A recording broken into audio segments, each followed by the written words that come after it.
Ariel Helwani in Detroit for UFC 218 alongside Henry Cejudo, who meets Sergio Pettis this Saturday live on pay-per-view. Henry, it's good to see you. First off, what's this about over here? You have your jacket taped up. What's going on? Yeah, I got my Olympic jacket. Okay. Just trying to make the flyweight.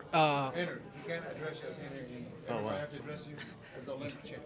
We've got your manager here. All of a sudden, you sign with Ali Abdelaziz. He thinks he can interrupt our interviews. What's going on? This is what you signed up for, Henry? This is. the Olympic champ. Okay, well, I'm asking you about your jacket here. Why is it taped up? I don't know. I guess there's the look? There's a swoosh sign. Can't necessarily say, but I think you might be wearing the shoes, and they're not allowed to. Luckily, I don't have to tape mine up. So hopefully I don't get any. I don't know. Ali's gonna fight this one for me, but I want to wear my jacket, man. I want to represent Look good, the man. red, white, and blue. Represent. Gold medalist. But before we start, I want to say this is my favorite journalist right here. Man. Wow. You do a good job. So That's make sure to get that on. I appreciate it. The check is in the mail. Yeah. Okay, a few things to talk to you about. First off, how are the feet?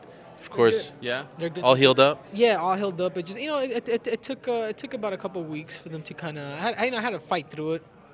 Had these giant warts on my feet, on top of my foot, because I burned like the top of my feet, like all my hair was gone. Wow. So that's how close I was. I had to check myself after I jumped off. But other than that, I'm good, man. I'm healthy. I'm strong. And more than anything, I think going through that tragedy, I guess you can call it, is it's been a motivator for me. Yeah.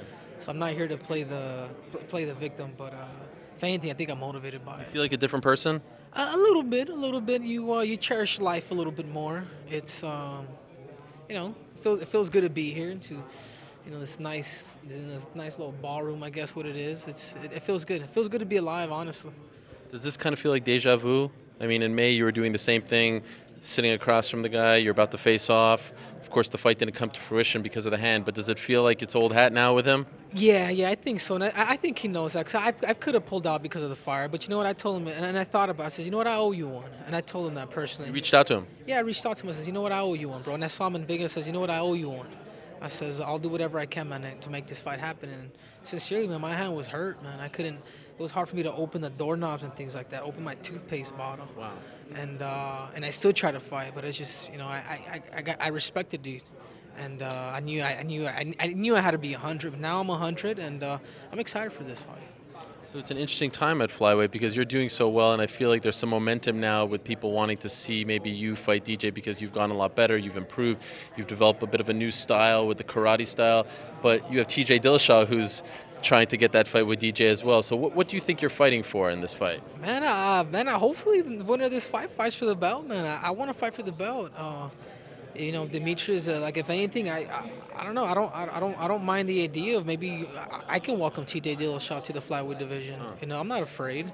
Cutting down, Ariel, 10 extra pounds to this weight class is gonna be a big difference. You know.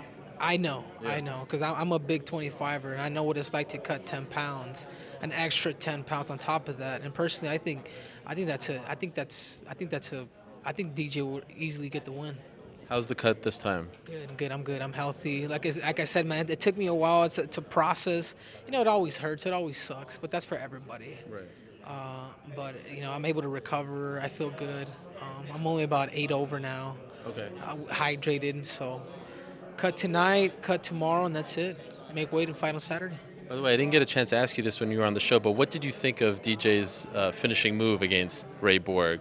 We like to call it the mousetrap. He doesn't love that name, but it's something we've never seen before. Were you impressed by it? Yeah, dude, he's a mixed martial artist, man. Yeah, as much as I want to say no, the dude is crafty, man. The dude is sneaky. But I've always felt like I didn't fight Demetrious Johnson. I didn't, man. I got beat in a gray area, and I really didn't get a chance to fill him out so much. But watching him, I've learned so much too. And people ask me, like, well, Henry, how do you beat Demetrious Johnson? The only response that I could really think of is just time. When I fought Demetrious Johnson, I was only exactly 3 years from my MMA debut, fighting MMA. And now, it's hopefully if the fight goes down, I like April, it'd be exactly 5 years now, and that's a big difference. Yeah. An additional 2 years is a lot of growth for me. Last thing, what's the key to beating Sergio Pettis? He's looked very good as of late as well. Yeah, no, it's being smart. being smart, composed, following the game plan. I'm not gonna give you guys everything, Okay. but that's the key. You've given us enough. Thank you, Henry. Great to see you. Glad to hear you're okay. Best of luck on Saturday. Thank you. I appreciate it.